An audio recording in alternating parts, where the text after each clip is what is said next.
السلام عليكم ورحمة الله وبركاته.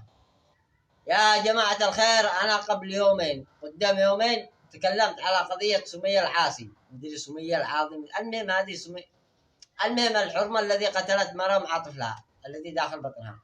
وأنا قلت رأيي في القضية، وأمس دخل لي واحد يكتب لي في التعاليق القبول من الله وأنت شخص غير مقبول.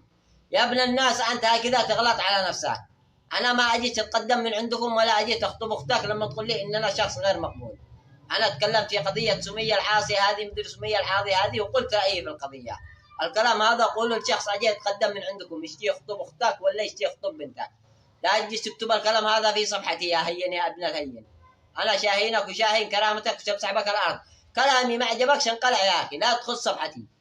يا جماعة الخير، في شيء أنا لحد الآن ما قدرت استوعبه، ما قدرت استوعبه ولا قدرت أفهمه وأشتي أفهم. هذين الناس الذي يتضامنوا مع القتلة ومع الذئاب البشرية الذي يغتصبوا الأطفال، عندما يتضامنوا مع الذئاب البشرية هذين الذي يغتصبوا الأطفال ولا يتضامنوا مع القتلة ويدافعوا عليهم، أشتي أفهم إيش قوة الوجه اللي معاه.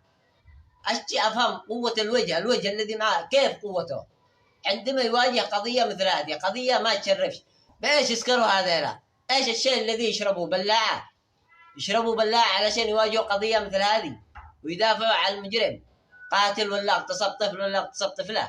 ناس ما يستحوا على وجوههم ولا يستحوا على شرفهم، يتضامنوا لك مع القاتل ويجي يقول لك العاقل تحرش بسمية.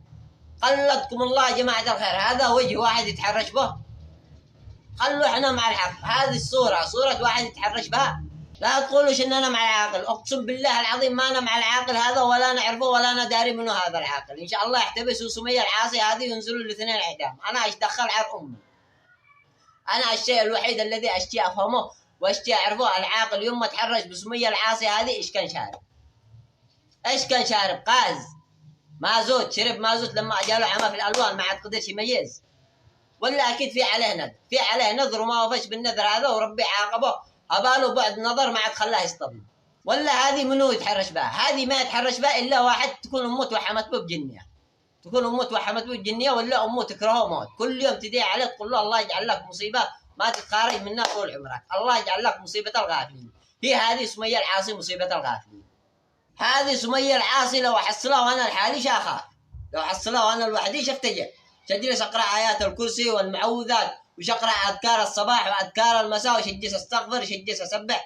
شوفوا على صوره فوقها امانه ان شكلها حق مشاكل وشكلها بلطجيه لا بعيد. هذه المفروض يعاقبوا غالب القاضي يزوجوا عليها، وهذا يعتبر اكبر عقاب لغالب القاضي.